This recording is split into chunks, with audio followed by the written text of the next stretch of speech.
somebody that's definitely you want to hit. This guy's an absolute legend.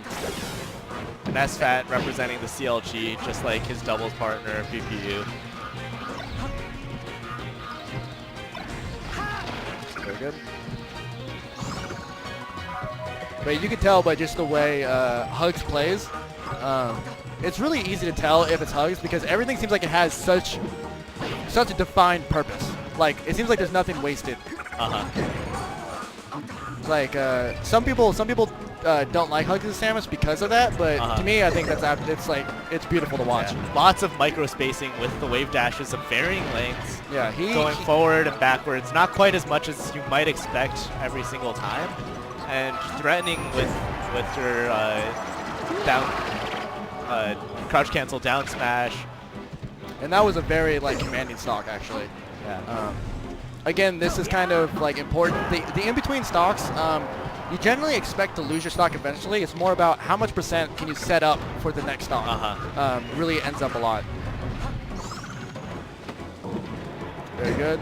So far, I would say the rhythm has favored Hugs very much. SFAT is kind of trying to adapt to Hugs' rhythm instead of forcing his That own. up tilt was so good. Can we talk about that up tilt? That was amazing. Yeah. Every time, Samus's up tilt is not that fast, but every time someone gets hit by it, I'm kind of thinking big brain memes in my head. Like, how could they hit that? Yeah, this is Hugs is just really controlling going at the pace he does. I would have liked to see. Oh, that you never want to see that. What I would like to see from SFAT right now is that I would like him to play closer because it seems like he's very he's either really close or really far, and I think he should be more like mid-rangey and start threatening things he can do. Right. Yeah. Hugs has been having time to kind of set up his neutral wall. That's gonna be another stock, real quick. The down smash, not the best DI. Yeah.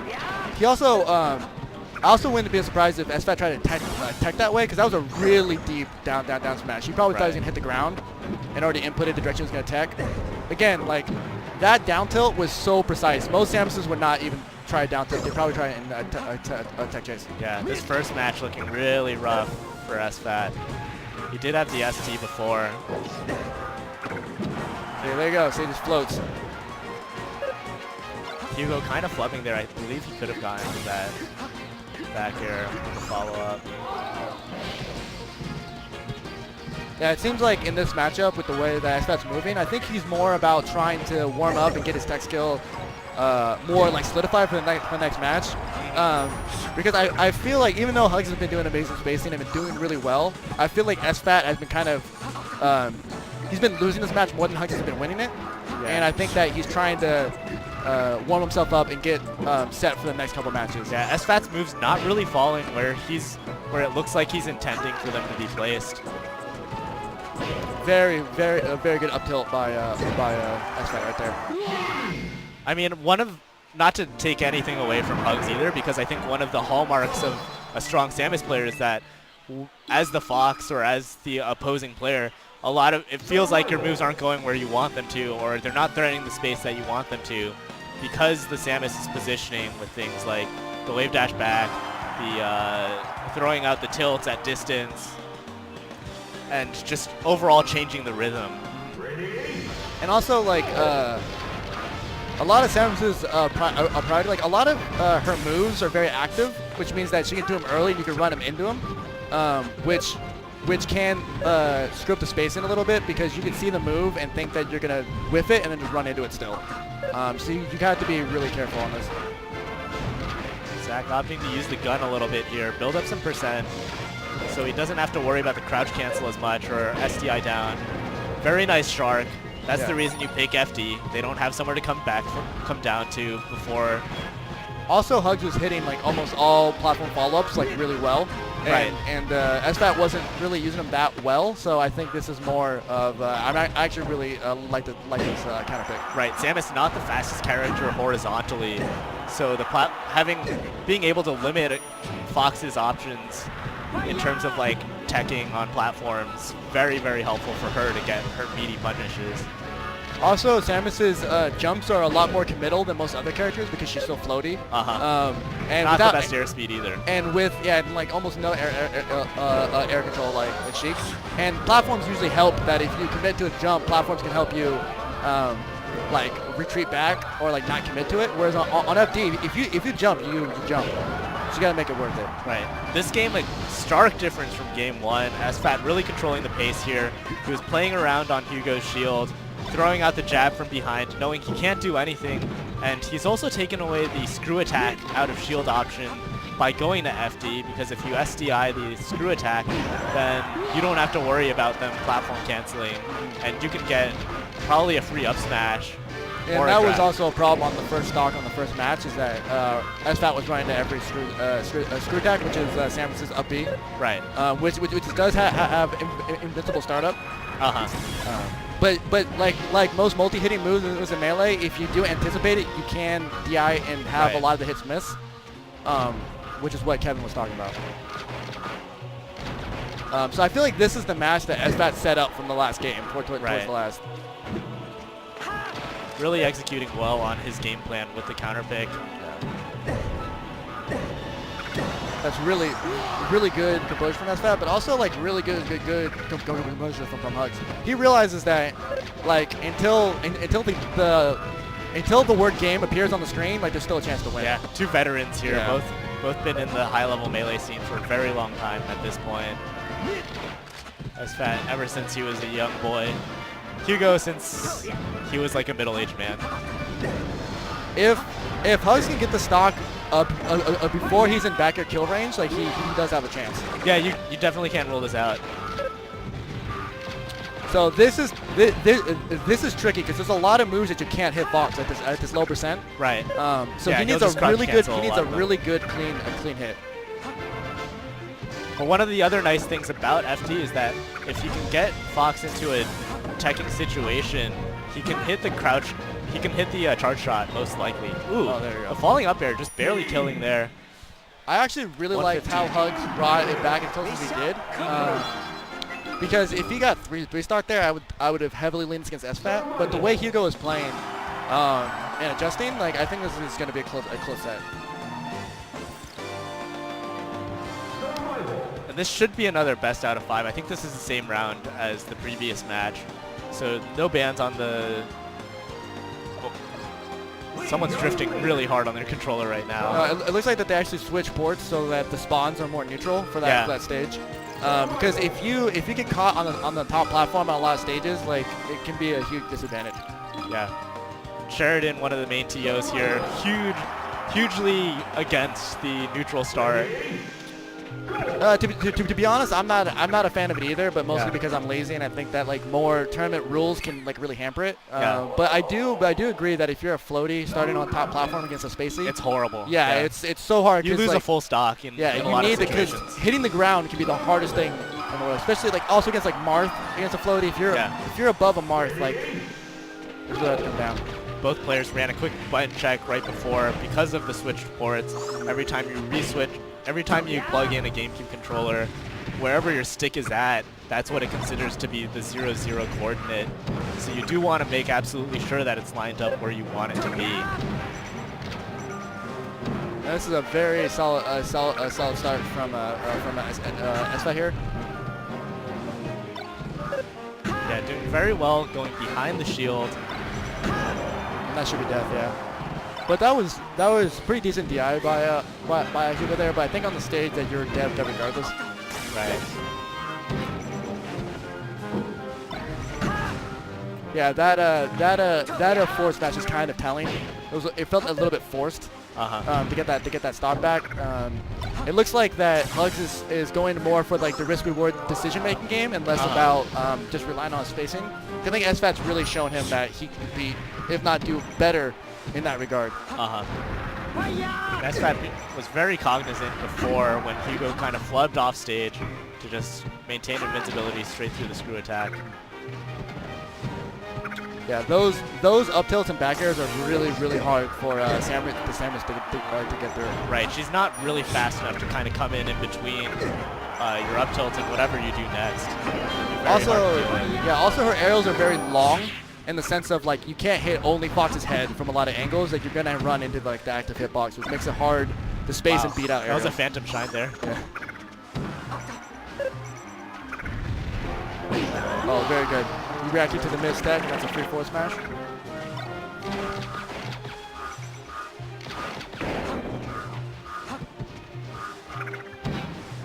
Very good.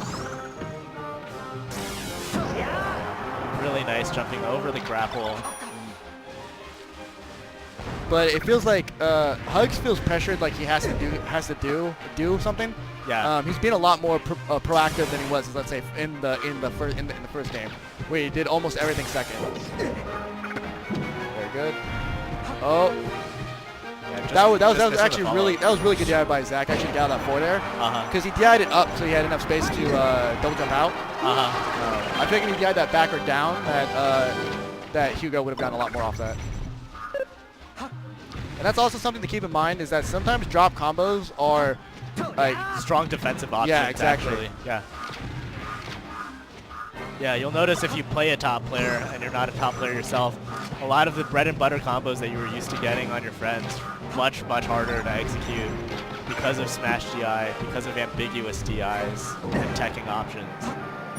And knowing when you can get a follow-up hit and knowing when you could set up a really strong offensive like option, like that's a lot of great players will do that. You'll see players like Leffen and Armada, they'll intentionally stop combos, but they'll stay in ranges that's really hard to stop. And that was a really good forward smash. Yeah, SFAT got a little bit lazy with his ledge dash there. But managing to jump over the grapple, that was multiple grab attempts by Hugs that were punished hard by the up smash, leading to a death. He keeps trying to think he's going to shield or dash, but after aerials, SFAT is jumping a lot after aerials. And I think that, but during neutral, he's dashing a lot and staying grounded. So I think that Hugo didn't pick up initially that that when he comes down from the aerial, he defaults to jumping instead of running. Again, really good DI. See how he went behind him instead of staying up in front. SFAT with his back to Hugs there. Kind of a weird situation. He manages to navigate successfully with the wave dash in. And that was a really good approach by SFAT there. He did an aerial where Samus would wave dash forward. That way, if he didn't wave dash forward, he was still fine. But since he did it, you know, it was a huge reward. That screw attack earlier by Hugo was actually really cool. He used it as an anti-air instead of a get off me. Which is really precise, because depending when they fast fall or don't fast fall, they have to double jump. Like it can be baited, but if you hit it once, you can install that fear that you might do it again, which is sometimes all you want. Yeah. Yeah, having that programming on your opponent, really crucial. Yeah, see. And another missed grab. I think he might have missed the turn. I think he did kind of read the shields there. Or maybe he just thought that SFAT would fall on the other side. Hugs has always been a player that really values Samus's grab. Right. The threat of the grab is really important. It opens up all of your other options infinitely more. And something to keep in mind, that it may look like the Hugs just needs to stop doing it, but you got to remember that since Fox is so low percent, there's so few things you can do safely, and grabs is the absolute best thing you can get. Right. You got a guaranteed knockdown in that case, which is what you really need. Oh, that up tilt. I will never get like not excited from those up Yeah, tilts. the vertical coverage is actually incredible on that thing.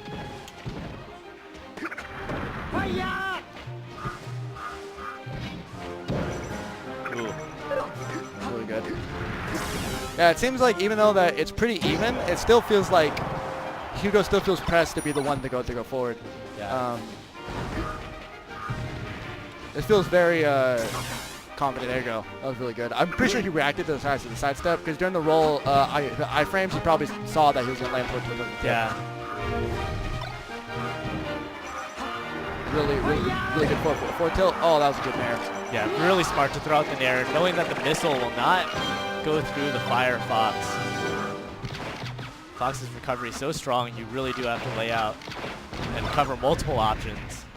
And you see that Hugo's shielding a lot more now. I think that's more of a respect for SFAT. He respects that SFAT will approach when he knows he can. He tossed the charge shot there. Not opposed to that at all. I mean, that's the stock if he actually hits it. Yeah. And it did The cover risk one of the reward options. was definitely in his favor right there. Yeah, and he's managed to continue to hit SFAT here and maintain some advantageous position. That was a really good drift, But he is drift cornered back right on now. the nair. Really good.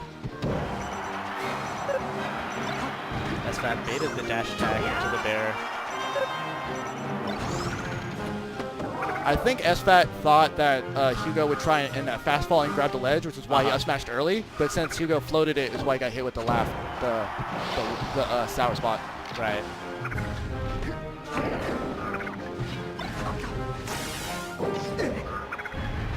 Very good. But again, that DI was. Yeah.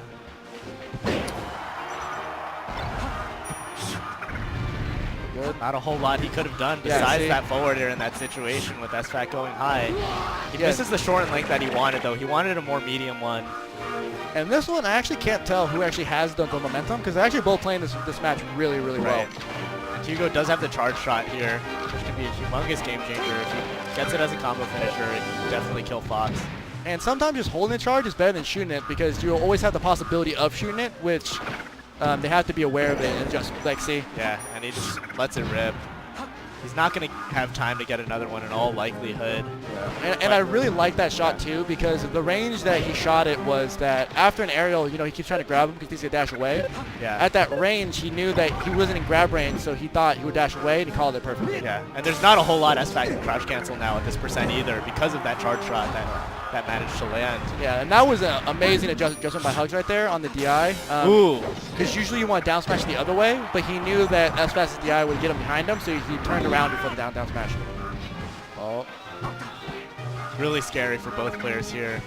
I'm going to be so sad if Hugs misses the grab and dies. Yeah. That's going to... Oh. He saw the slow get up. Yeah, but he thought it was a neutral get up instead of a roll. Oh, Really that nice was, DI that DI was so yeah, good. The slide off DI. Yeah. Very Nice good. tech. Oh, but he has nothing. He has nothing left. Yeah, I think we tried to do was like a wall jump back air to try to slip him, but he didn't get he didn't hold And up he was during his facing tech. the wrong way to grapple either. So that was